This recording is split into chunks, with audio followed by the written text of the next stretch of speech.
hallowed be thy name. Thy kingdom come, thy will be done in earth as it is in heaven. Give us this day our daily bread, and forgive us our debts as we forgive our debtors. Lead us not into temptation, but deliver us from evil. For thine is the kingdom, the power, and the glory forever. Amen.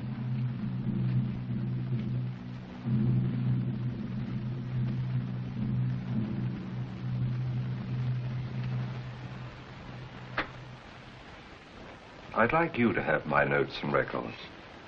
Of all the newspapers, yours was the only one which was fair to me. Thanks, Doctor.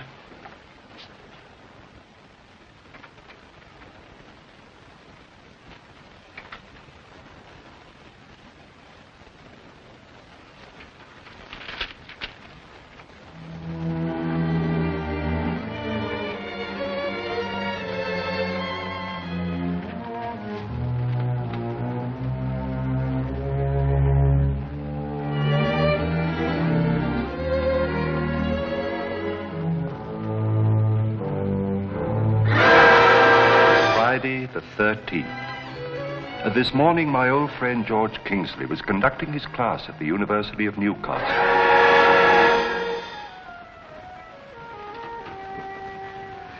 And in 1547, Sir Joshua Peachtree wrote, "Thou who breakest glass will find fate can be, oh, most unkind. Under ladder walkest thee, most unlucky thou wilt be. Each dread Friday do take care, else thou fallest down a stair." And with that little epic, Sir Joshua proved that he was a poet of the first rank. In fact, I should say he possibly was the rankest poet that England ever turned. Just a moment, please, just a moment. This being the end of the semester, I have an announcement to make that I'm sure will give you a great deal of pleasure. Although I myself am sorry to tell you that I may not be with you next term. Today I must leave to appear before the Inquisitional Board of Regents of a very large university in the East. Very large university indeed. How many the dunce that has been sent to Rome excels the dunce that must stay at home. I sincerely hope the board does not like me. I'll try and be back next term. Oh, my umbrella. Dr. Kingsley, Yes. I wish you the best of luck, but Thank you, Agnes. Yeah, we hope to see you next semester, Doctor. We'd better hurry, Professor. Dad will be waiting to take us to the station. Have a good trip, Professor. Hurry Thank back. you very much. Professor. Yes, Tom. English won't seem the same without you. Well, that's very nice of you Come on, indeed, Tom. Professor. Goodbye, yes, Tom. You know, Gene, I'm going to miss all this. But most of all, I'm going to miss your father. A brilliant man, Gene. It distresses me to think that such a great brain surgeon should be so utterly wasted in Newcastle. Newcastle is a very welcome port in a very bad storm. Why, if it hadn't been for you, Professor, I don't know what we would have my done. dear.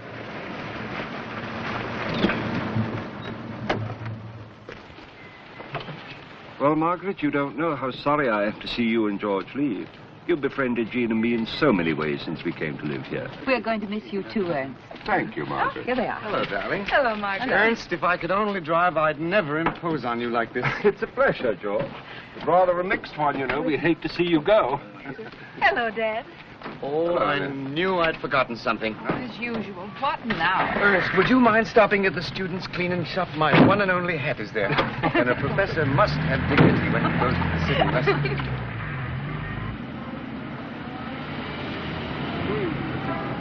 There we are, George. George, we're here. George! Oh. Hurry, or we'll miss the train. All right, Oh, darling. Professor, don't let them sell you one of those fancy feathers. I won't, Jean, I won't. And George. George, Yes, dear. now watch the traffic, won't you? Be Yes, careful, please. darling, now don't Careful worry. now, please.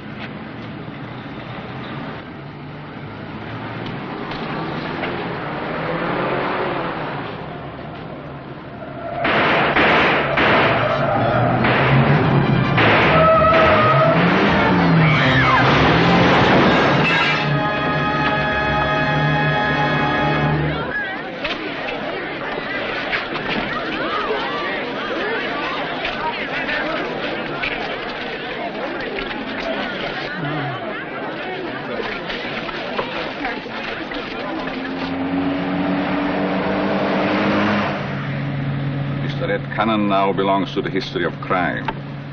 Past tense. So what about our dough? We ain't got it back yet. Yeah. How about it? Mr. DeVore, it would have been poor business to kill Red unless I knew how to locate the money. Turn back to the city.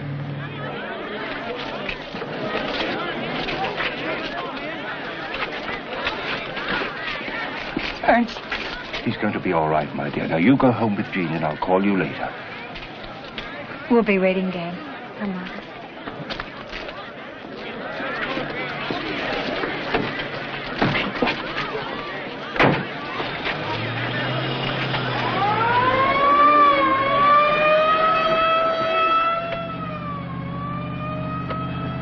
Ambulance, huh? Uh-huh. Some men were shooting at you. Who were they?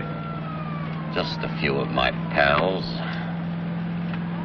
How bad am I hurt? A few minor cuts on the scalp, that's all. Any pain? No, not much. Who's the other customer? The man you ran down. He's dying. Softy, huh? Did those guys get away? Yes. And pull the bell cord of this bus. This is where I get off. I'm going rat killing. Hey, I'm tied down. What is this, a pinch?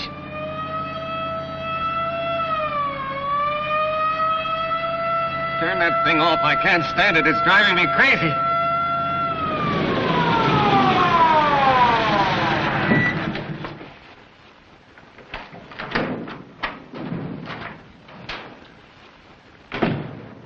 It's no use, Sovac.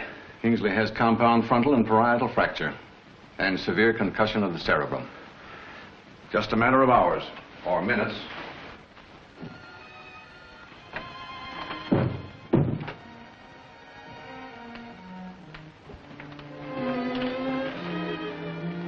Pulse 65. He's in a coma.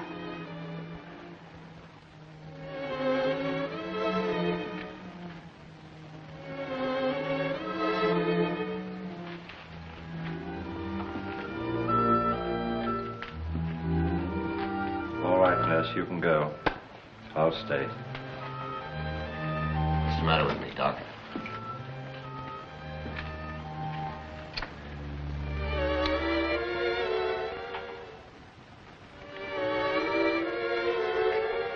Thanks.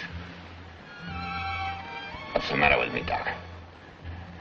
I can't feel nothing. My legs are there, but I can't feel them. Your spine is broken. You're paralyzed. Pull me through, Doc, will you? Pull me through and I'll pay you anything.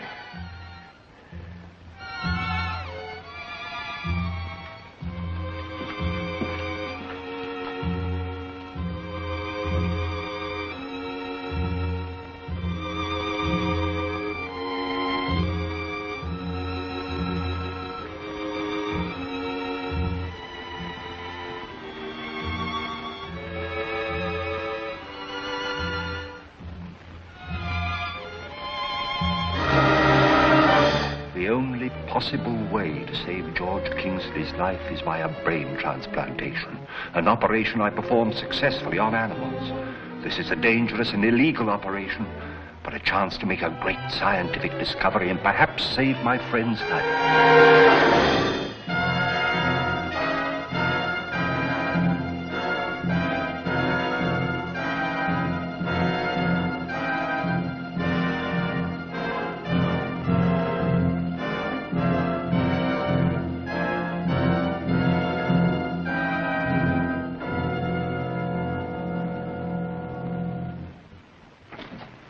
Ernst, how long will his head be bandaged? Oh, not long now. Dr. Sauvage, Yes? two gentlemen want to see you. Who are they? They are detectives, I believe. I'll see them. Excuse me, please. I'll be right back, George. A miraculous recovery, Mrs. Kingsley. Amazing. It's Cannon, all right. Well, Doctor, the head injuries caused death? And many complications. His spine was broken. We did all we could for him. Don't feel badly about it, Doctor. He wasn't worth it. He had nothing but the electric chair to live for. Did he say anything before he died? About money, for instance? Not that I know of. Thanks, Doctor.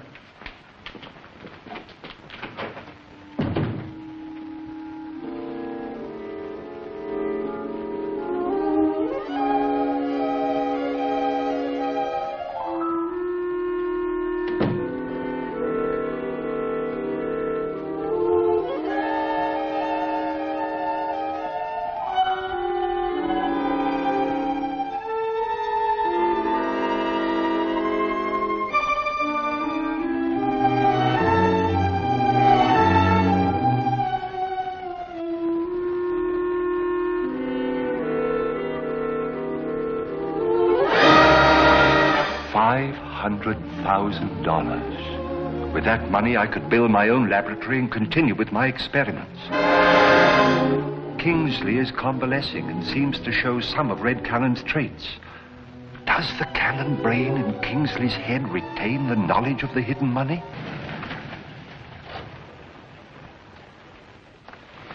I've been waiting to see you, Ernst. I'm worried about George. He just doesn't seem himself. Why, he's getting stronger every day, isn't he? Physically, yes, but his mental condition doesn't seem right. He's irritable. Flies into a rage for no reason at all. That isn't like George. No, it isn't. He has been acting strangely lately. I don't think I'd be too alarmed about it, though, if I were you. Well, I hope you're right. I think so. You're late today, Ernst.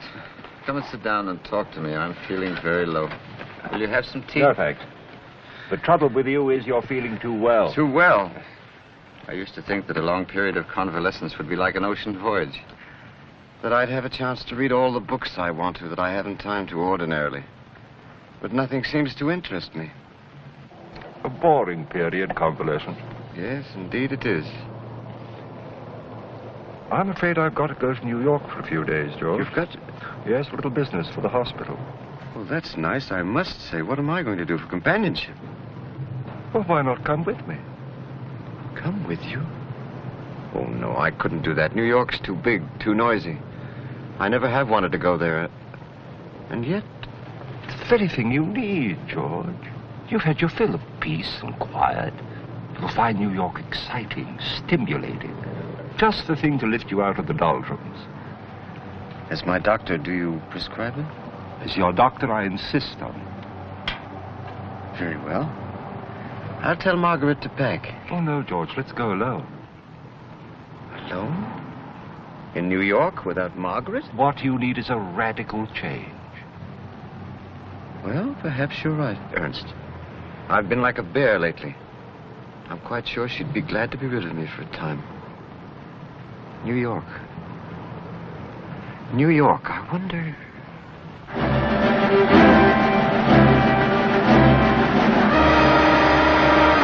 I'm taking Kingsley to Red's old environment. In fact, to the Midtown Hotel, which Cannon used as his hideout.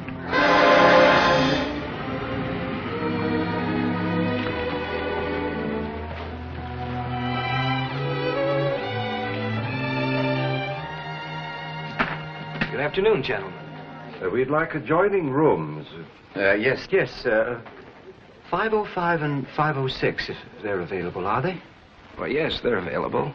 Thank you. You've been with us before, sir? Why, no, of course not. But I like a corner room with 3 windows and a fire escape.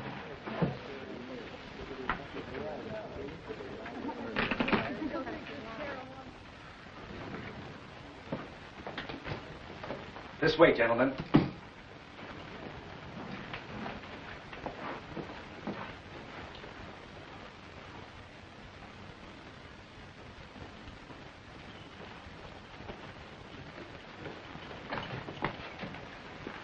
Well.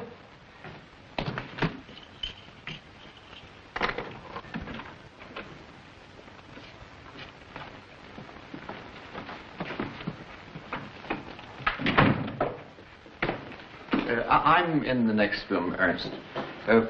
Will you bring the black bag in here, please?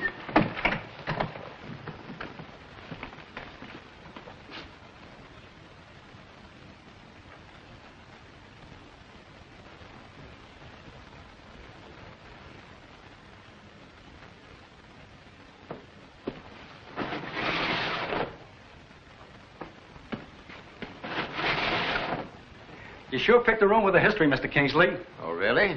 But you see, history is not my subject. I don't mean that. I'm talking about Red Cannon. He hid out in these rooms for nearly 6 months from cops, G-men, and his own gang. Nobody in the hotel suspected him, but his gang got wise and Red tried to run out. They caught up to him in some small town in the sticks. Imagine when we found out who he was, and him with nearly $1 million hidden away. Say, the manager locked himself in here and took these rooms apart. Yes. But he's still the manager, so I guess he didn't find it. Anyway, I made plenty out of Cannon. I was the only one he allowed up here. I had a special way of knocking.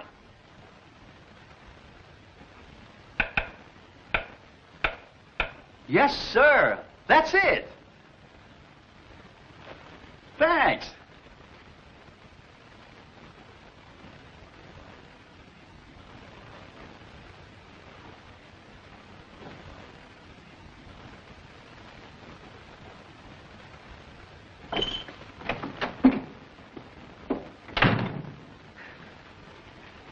A talkative youngster.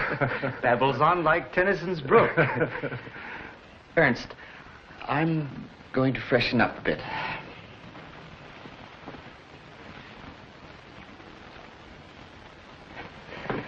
And then let's go out. Let's do the town. You know what I mean. A good dinner and perhaps a bottle of wine. Splendid, George. I'll get changed and then we'll go. I chatter as I flow to join the brimming river. For men may come and men may go, but I go on forever.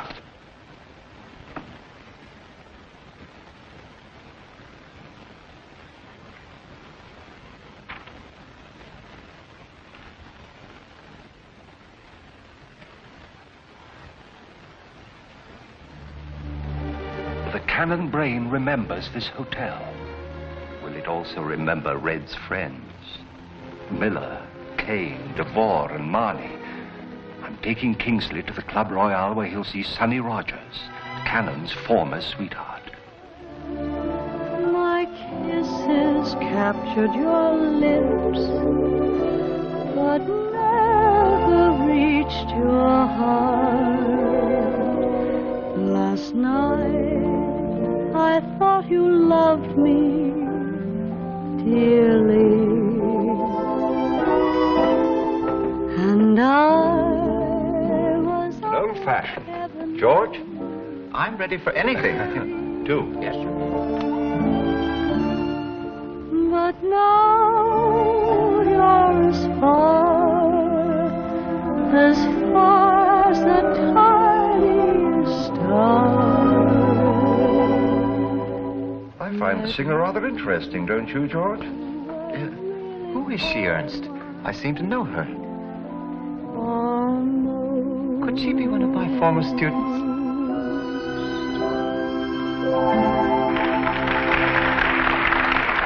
I really am surprised, George, that you're pretending to know the singer. Oh, come now, Ernst. I'm a college professor, not a college boy. All these people here on pleasure bent. And pleasure brings as surely in her train remorse and sorrow and vindictive pain, as William Cowper says.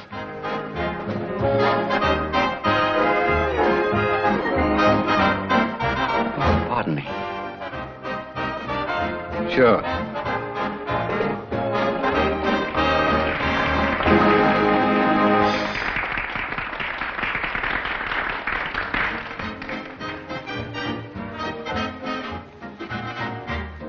Why, what's wrong, George? My head, Ernst. That pain again. I can't stand it. We'll leave instantly.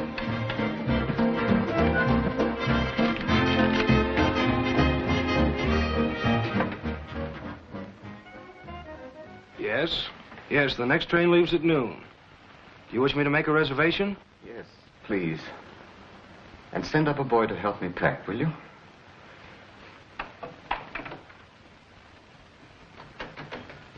Well, good morning, George. You slept late. But my sleep doesn't seem to refresh me.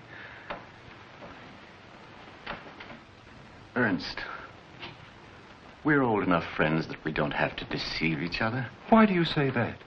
And tell me, what is the matter with me?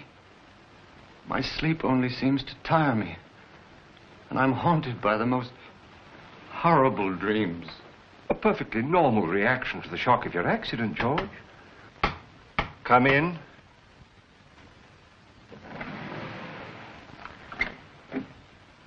What do you mean by that ridiculous tap, tap, tap, tap, tapping? Why don't you knock the door like anybody else? Anything you say, sir.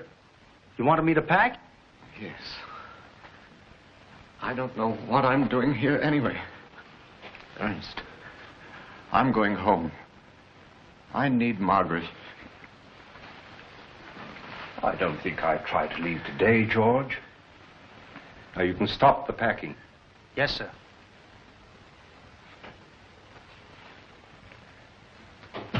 I don't think you're well enough to travel.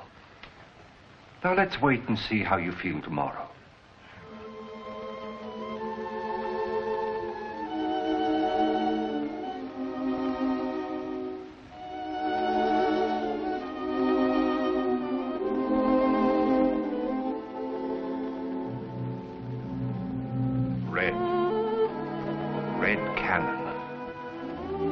Leader of a gang. They tried to kill you. You came back to get revenge.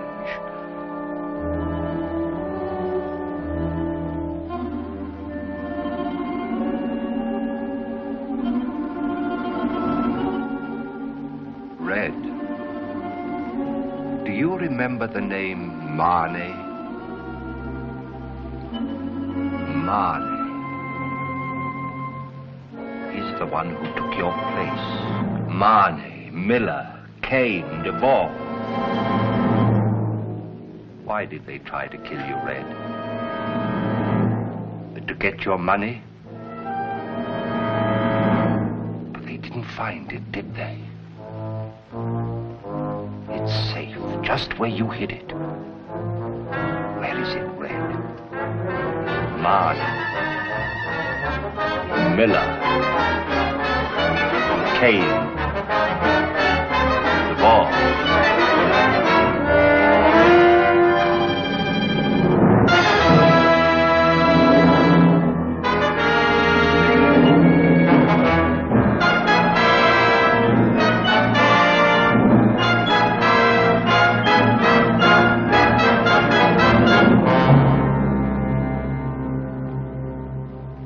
You've been ill, Red. I remember that hick town. You're the doc, ain't you? Yes. Say, my back's better. You cured me? Yes. You're perfectly well now. Thanks, Doc. I won't forget it either. Midtown Hotel, huh?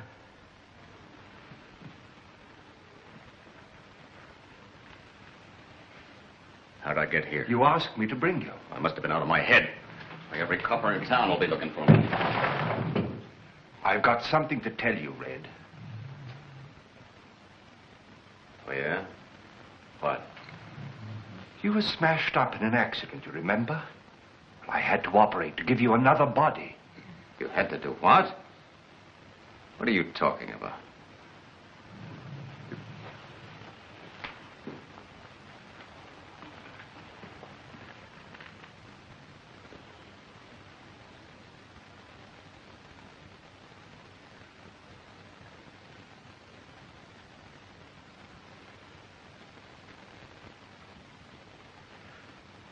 Why did you do this to me? It was the only way to keep you alive. Oh.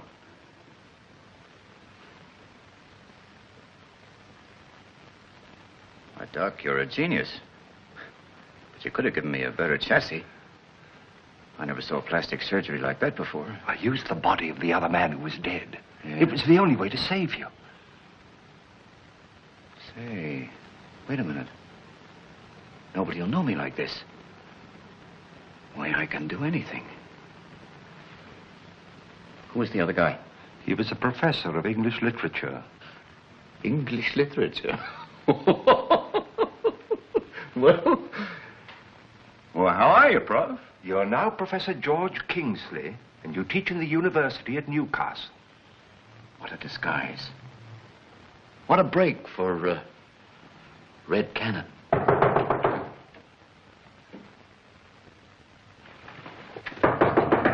Come in. Telegram, sir. Thank you. Hey, what is... Next time you do as you're told. When you come to my room, knock like this. Now, scram. Yes, sir. Next time.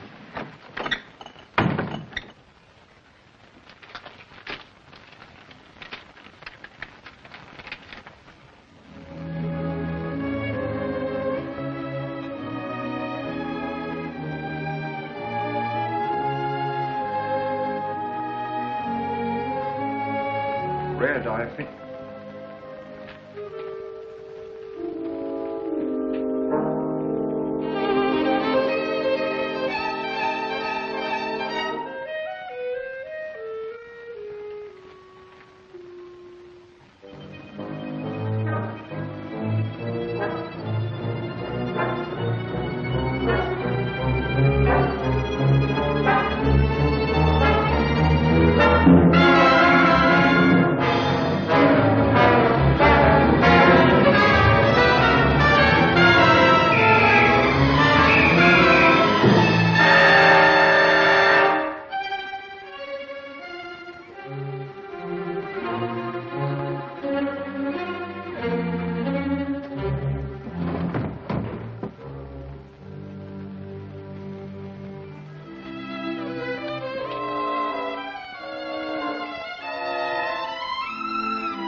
Good morning, sir. I'll take them. And here's the morning paper, sir. Compliments of the house. Thank you. Say, you sure get around, mister. From the looks of those clothes last night, it would seem like you fell into a cement mixer. That'll be all. Yes, sir.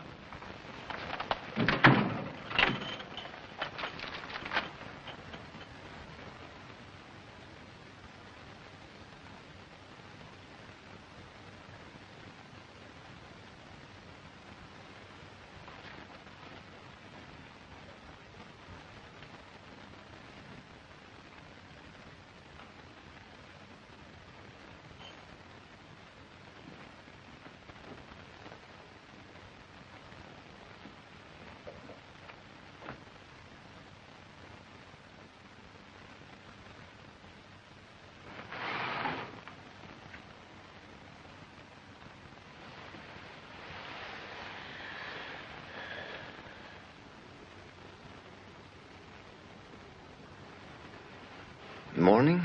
Yes. How do you feel? Not very well. I'm afraid coming to New York was too exciting. I feel as if the life were drained out of me. Oh, you will be all right as soon as you've had a little rest. Well, perhaps so. Here's a curious thing, George.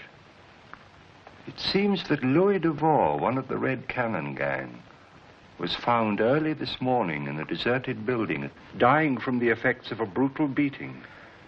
His back had been broken. Good heavens, Ernst. Why on earth bother me with that gruesome stuff? Sorry, George. Things have taken a dangerous turn. Kingsley has killed Duvall. While in this environment, I never know when the murderous brain of Red Cannon may take possession of Kingsley. But I will not stop my experiments. I must find out where the Cannon money is hidden.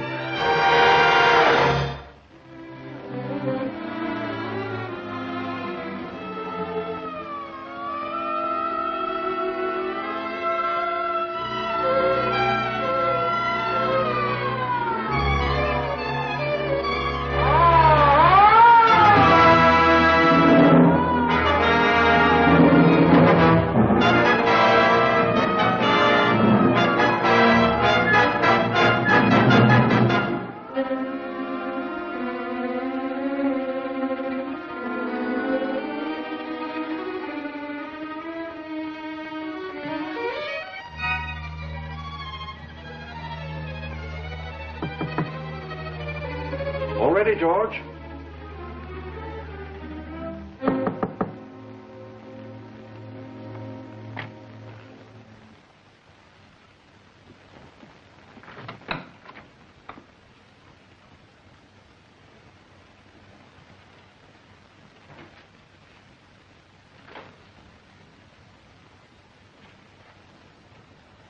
Oh, miss. Yes, sir? I wonder if you'd be kind enough to open my friend's door for me.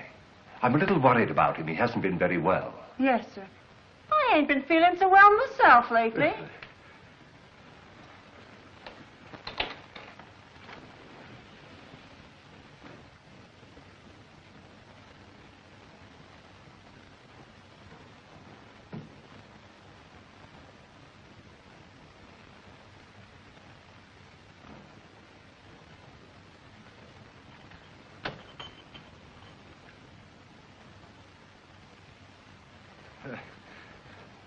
Evidently, my friend has gone out.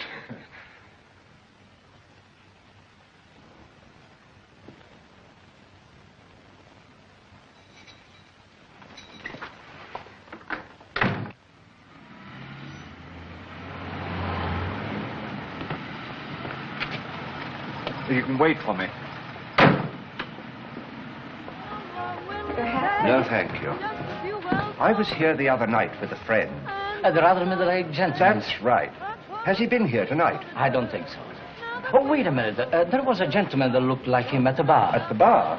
Oh, no. On second thought, it couldn't have been your friend. And besides, that man left a little while ago, sir. Oh.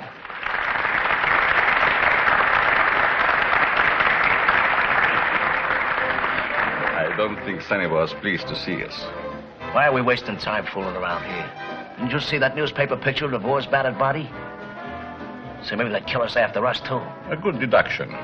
But who would want us dead, except some friend of Red's? And who would know about Red Cannon's friends better than Sonny? That's right. Tell your nerve to stop doing nip-ups. Marnay will handle this. You will handle this, Kay. I've seen you trying to take Red's place here. Go on.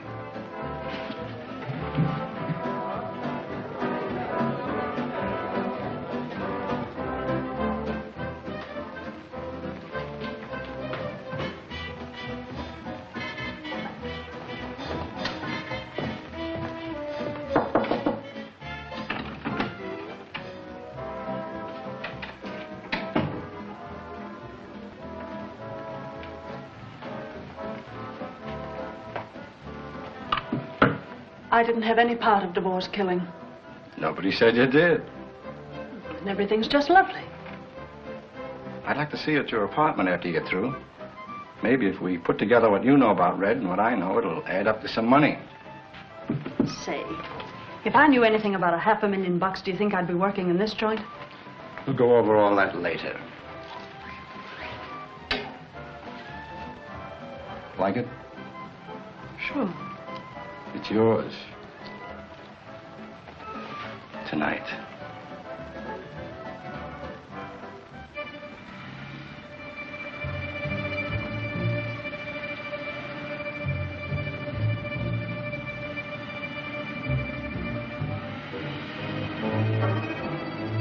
Hey, what is this? Get out of my car. What do you want? You ought not to have to think very hard after what happened to DeVore. Who are you?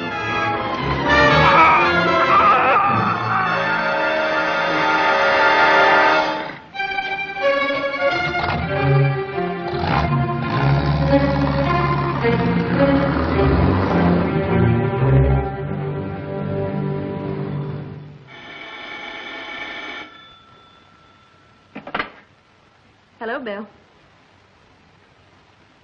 Who is it? Who was it sent you that money to get out of that trouble in Chicago? Red.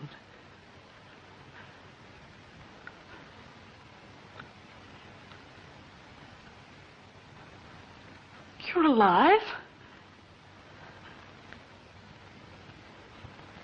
Oh. Yes. I'll be right up.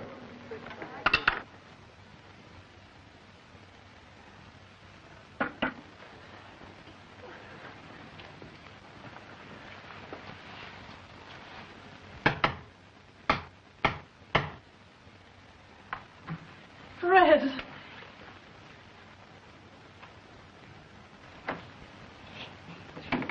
Well, of all the... Don't speak. Don't even move. Just let me look at you. It's great to be back, Sonny. Why did you move the piano? You know I always liked it in that corner. How do you know about that? Well, surely you didn't think I'd forget in 2 short months. Are there any cigarettes in the door? Yes.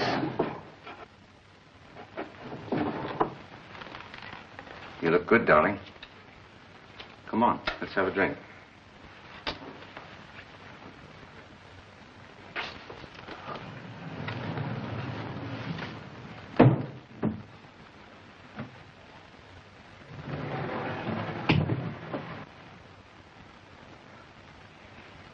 Nothing touched, eh? Good girl.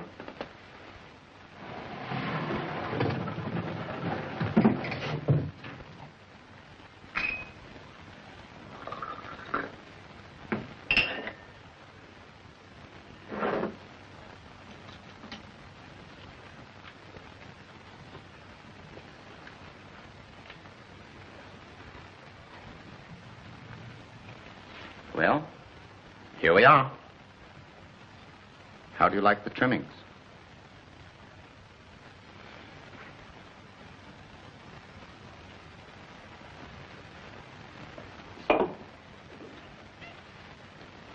Let me put it on.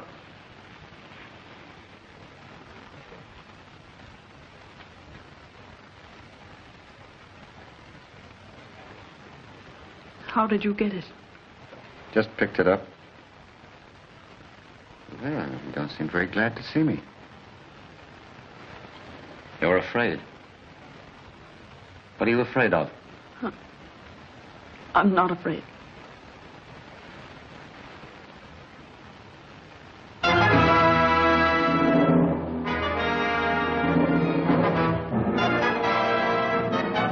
Cannon must be jumping with joy in his grave the way his boys are getting knocked off.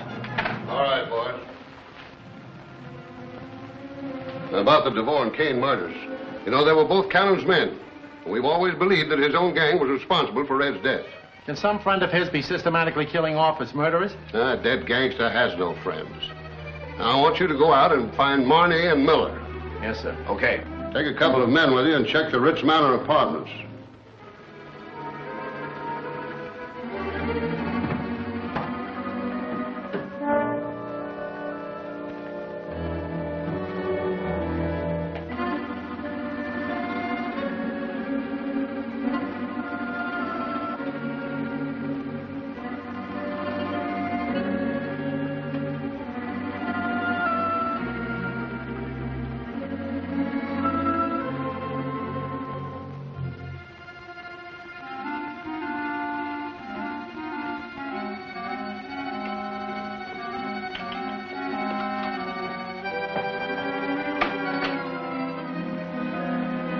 You're sure this is Barney's apartment?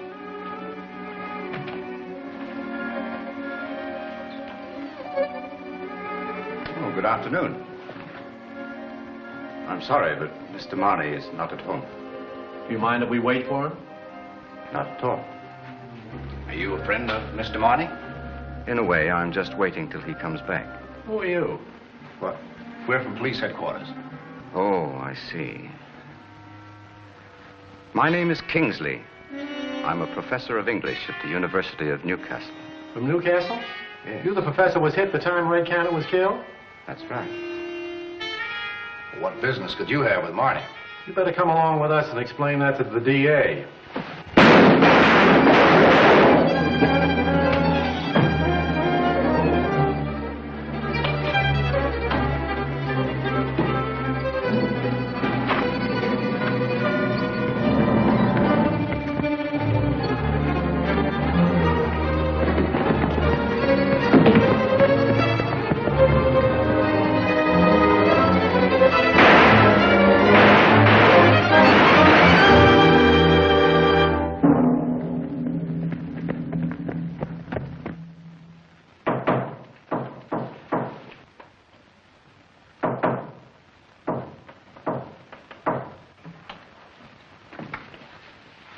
Good morning, Sonny. Marney. What's the matter? Aren't we welcome?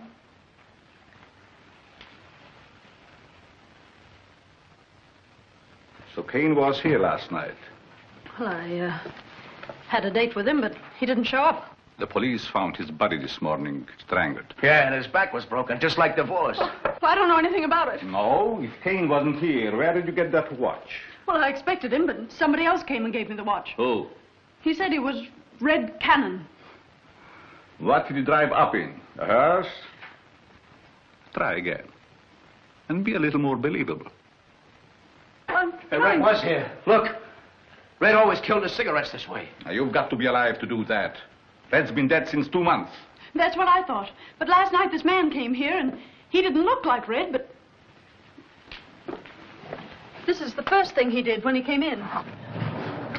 He knew everything that only Red knew. He even acted and talked like Red.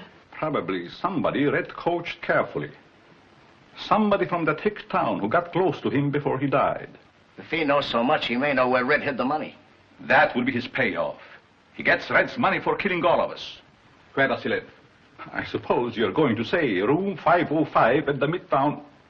Who left his matches here? Ask Duvall. And Kane.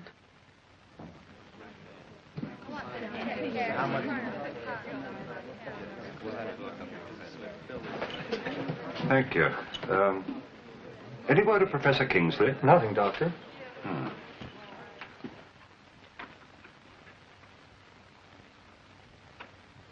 Dad. Margaret was so worried. We talked it over and decided to come on to New York. Ernest, I just had to see George. Where is he? Well, he's out. I don't quite know where. But I thought you were always with him. I'm afraid you're not going to like this, Margaret, but I'm going to be quite blunt with you. When George was convalescing at home, you were a marvelous nurse. Well, I did what I could. Exactly. When he turned his head, you were there to adjust the pillow. If he reached for a glass of water, you were pouring it for him. Sorry, I couldn't have done more. But that was just the trouble. If you kept it up, you'd have been a permanent invalid. Well, why didn't you tell me? Oh, naturally, I didn't want to hurt your feelings. And fortunately, George himself rebelled in time. And that's why you brought him to New York alone with you. Of course, my dear. He had to have a change. Has it helped? Is he better? Yes, he is, but we must still be careful. Now, I suggest that you allow him to remain here till he's perfectly ready to go home of his own accord. And don't try to see him. Oh, but... Now, you and Jean go up to your rooms and get some rest and take the first train out for Newcastle in the morning, huh? Well, if it's best for him, all right. Believe me, it is. Well, there's George. Margaret, you said you wouldn't try to see him. Now, please, will you take please, it to a room? But Dad... Jean, I assure you what I'm doing is for his own good. Now, please believe me.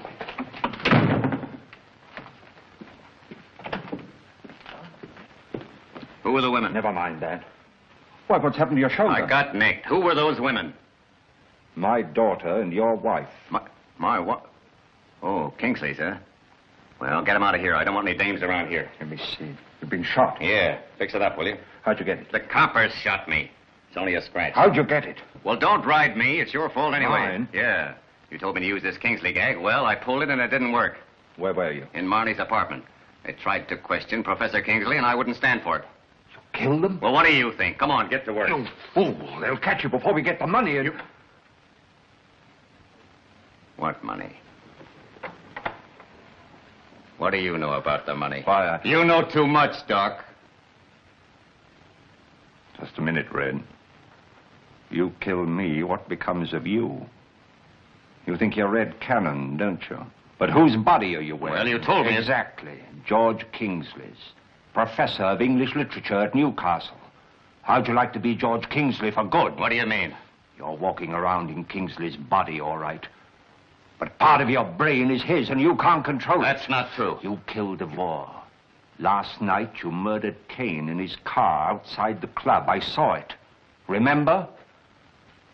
But do you remember how you woke up? In this very room, you woke as Kingsley. Complaining of nightmares, not knowing why you were here. I can't think. What's happened to my brain? I can't remember. Of course you can't. And if I hadn't forced you back into Red Cannon, you'd have gone to Newcastle as Kingsley for the rest of your life. Stop it. I can make you forget you ever were Red Cannon. Stop it, I tell you.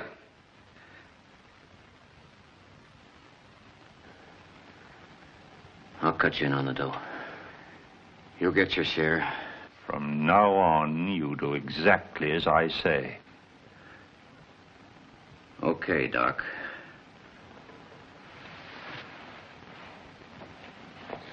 Now I'll fix that shoulder. It's no use, Jean. I'm not going home in the morning, not unless George goes with me. But you told Dad I don't care what I said. When George came in, your father practically ran me out of the room. He's trying to conceal something. No, Margaret. I'm going to see George now. And if Ernst tries to stop me, I'll call a New York doctor. Margaret, I'm sure you're worrying over nothing. But I'll go talk to Dad. There you are.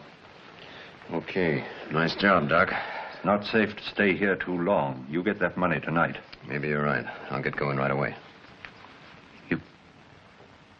Professor King. Dad. Jean. Dad.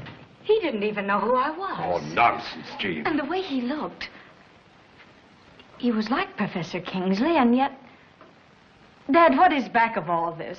Haven't you guessed? The operation I performed was a brain transplantation. Then his brain... Is partly the brain of Red Cannon. Dad. Your best friend. Oh, you couldn't. I saved his life, didn't I? Well, what's the good of that if you've turned him into a criminal? My only thought was to keep him alive, I swear it. But when I saw signs of the gradual awakening of the Cannon brain, I knew I'd made a great discovery for science. Cannon's a gangster, a murderer. All right. But in the meantime, I've proved what I always knew to be true.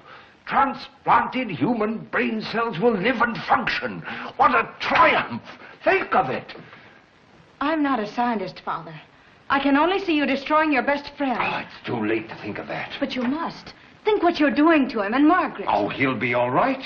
As soon as I get him back to Newcastle, he'll forget all about this. But I can't do that until... Until what? Until the experiment is completed. You've got to take him home tomorrow. Why? Because it's the only human thing to do. Margaret is suspicious. She threatens to call in a New York doctor, then the truth is bound to come out. Don't forget, Dad, you had no legal right to operate. It means prison. And every chance you might have had for a career in this country is lost.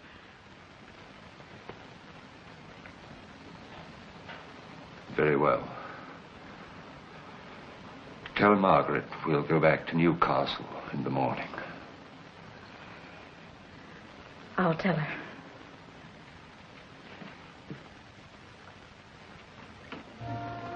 Gang killer slays 2 detectives. You'd think the police would catch that killer by now. A guy like that must be a lunatic. If I got one look at him, I could tell his type. Same, sir.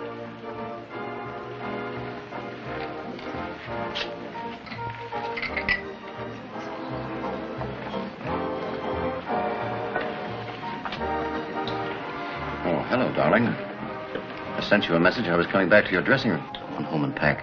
Pack? Where are we going? South America, for a starter.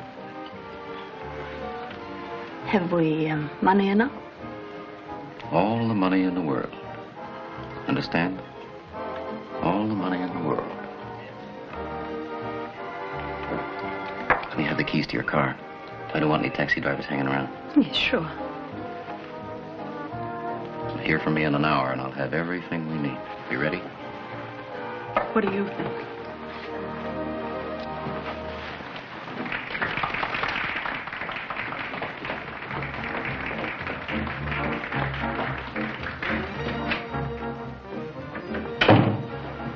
He wants me to run away with him.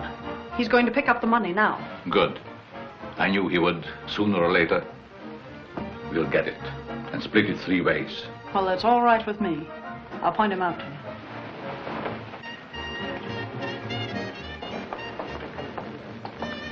There he is at the bar, just getting up.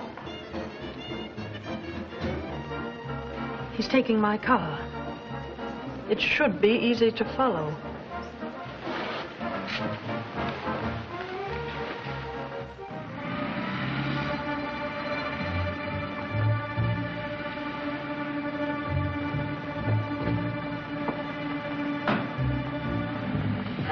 How do you figure this guy? The way Red got hit, he couldn't have told everything he knew before he died. I only know that Red is planted in a graveyard, and I'm not afraid of anyone else. And me neither. Only knowing this guy knows everything Red knew, and it gives me the creeps. He's leading us to $500,000.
We'll take that box. Go ahead and shoot if you want to dive 200 feet for it. The money is what we want. Hand it over, and we'll give you a break. Okay. Come and get it. Keep him covered.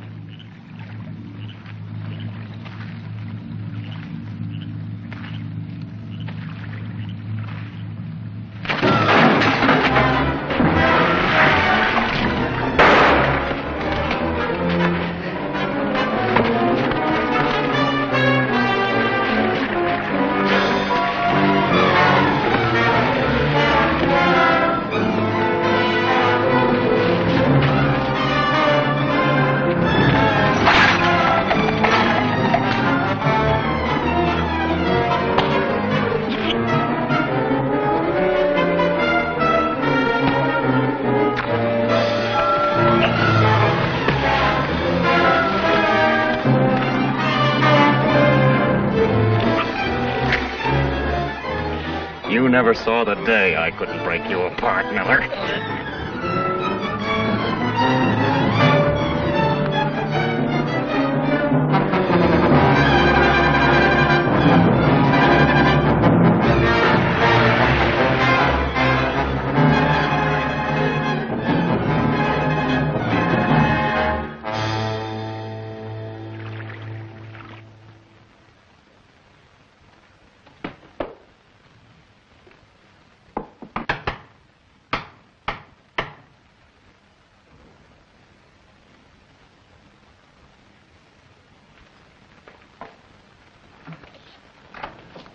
happened?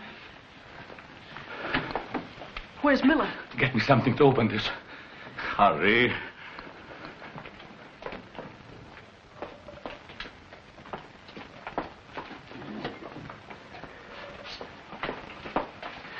Go get me a drink, and then we're on our way. Sonny, the split on this now is 2 ways.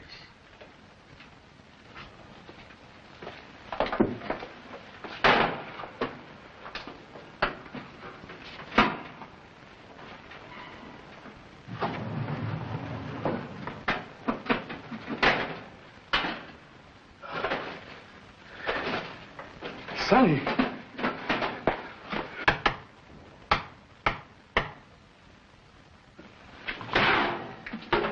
Get in there.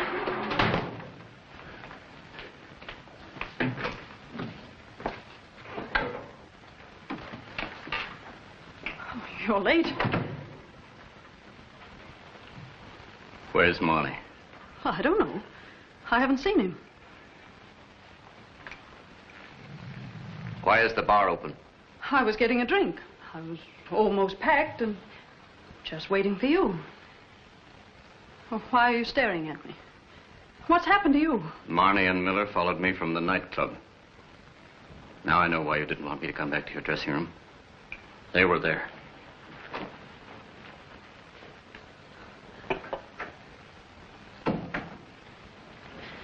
Red, what are you looking for? Don't you believe me? I haven't seen Marnie for 6 months.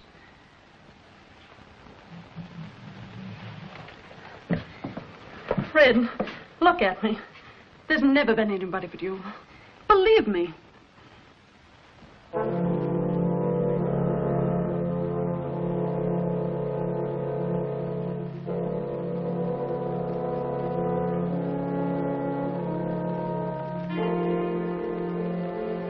What were you saying?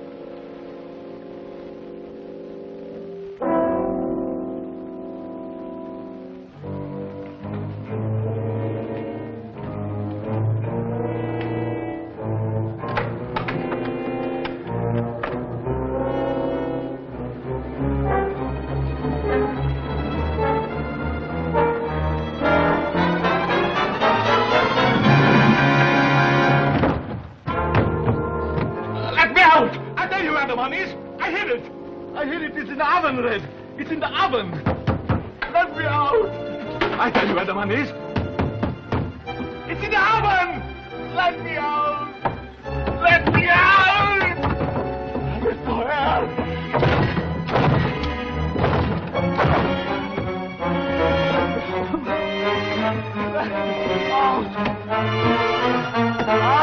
Please don't.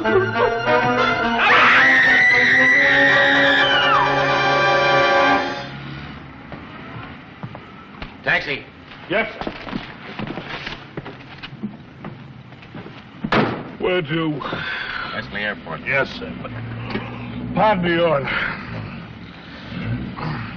hack driver that works all night shouldn't have kids. All night you work your heart out for the little woman and the little darling. All day long while you're trying to snatch 40 winks, the old lady slams the doors. The kids chase each other in out of the room. One kid jumps up on the bed, hops on your stomach.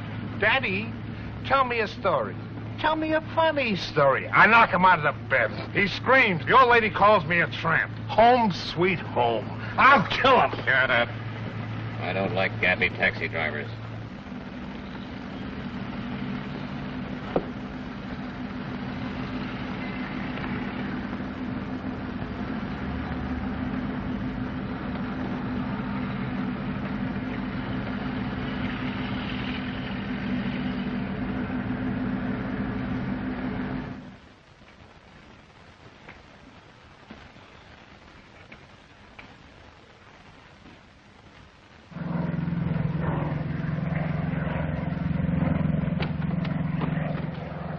Wesley Airport.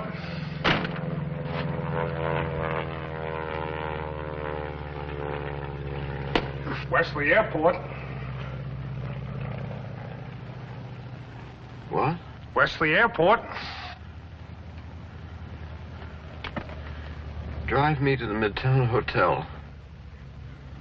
Midtown Hotel. It's a crazy business, but it's a living.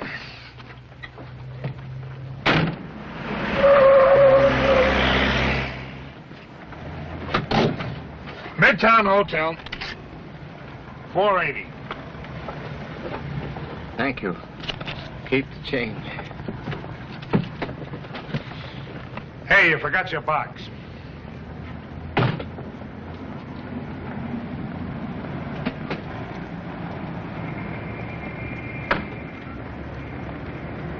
$1,000.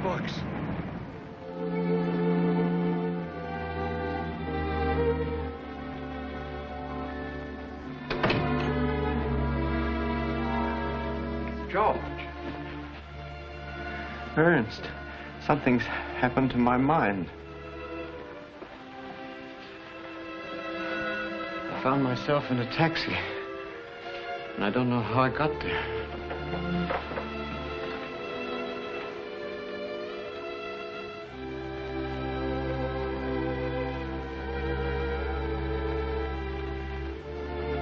Ernst. Just a minute, George. You know, Margaret and Jean are here. Margaret? Here? Yes. Now, drink this.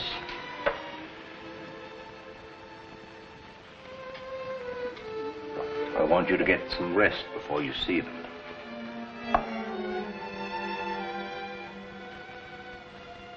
Now, don't worry about a thing.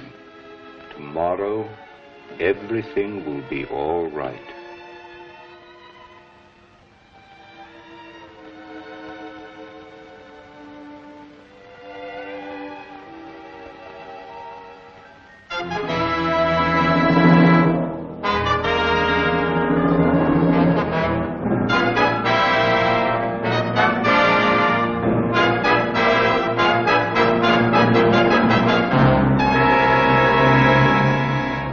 Enjoyed your visit, Mr. Kingsley. Yes, very much indeed, thank you. May I have the bill? Oh, no, George, allow me.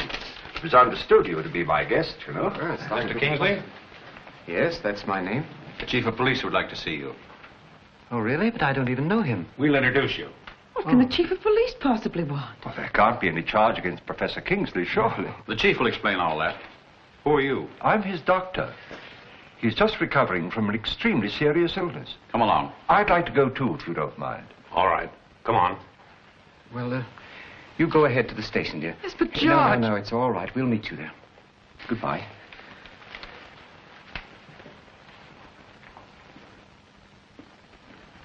This is Mr. Kingsley, Chief, and his doctor. Sit down, gentlemen. Oh, thank you very much. The cab driver tried to change this at the bank. Circumstances are so unusual, we're holding him for investigation. $1,000? Look, Ernst, $1,000 bill. They really exist. The cab driver said you gave him that for a tip. The cab drivers?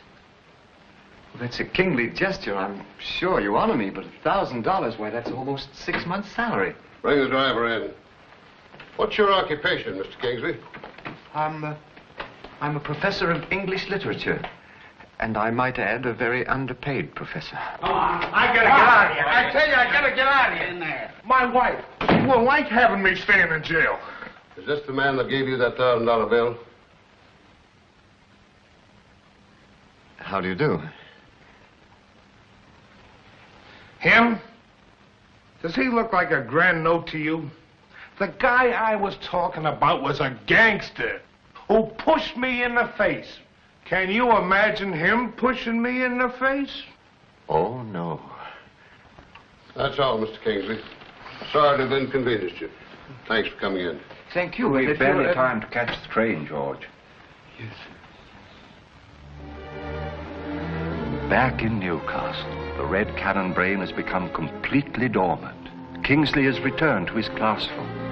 And now I can actually bring to a realization my plans for a great laboratory and give the world the benefit of my scientific knowledge. Thus, you see, the Elizabethan novel was a minor passing form and fed the drama of the period, which, I might add, devoured it avidly. I'm going to let you go a little early this afternoon. Early, but not immediately. And I'm quite sure you'll all be glad to hear that tomorrow we're going to have a quiz on the past 2 weeks' work. I must apologize for not giving you your full hour this afternoon, but my closest friend, Dr. Sovak, is leaving Newcastle.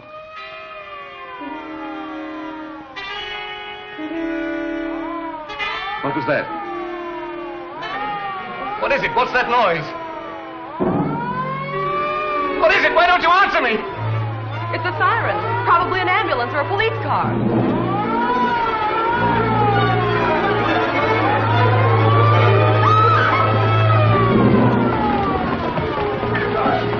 Come on, maybe we can help you. What can we do?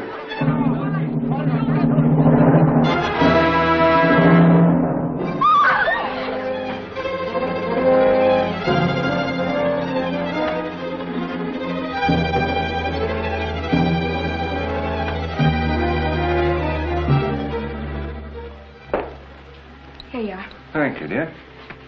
Gosh, Dad, I hate to leave this place. Seems so much like home to me. I know, Jean, but at least I'm going to a better position. Of course, Dad. Now I'll pack the rest of the books. Oh, Dad, I've packed all your instruments. Good girl, Jean.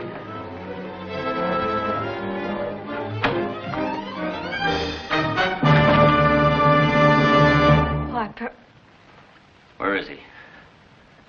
Where's the dog? I want my dough. Where is it? You know where it is. You're sneaking away with it. What do you Yes, mean? you do. Tell me where it is. Dad! Stop it. Fred!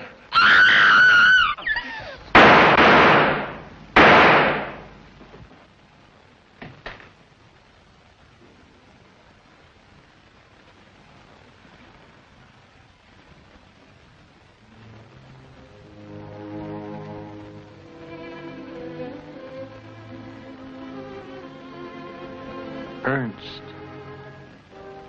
Why? Why did you do it? Why, Ernst? I think you know the answer now, George.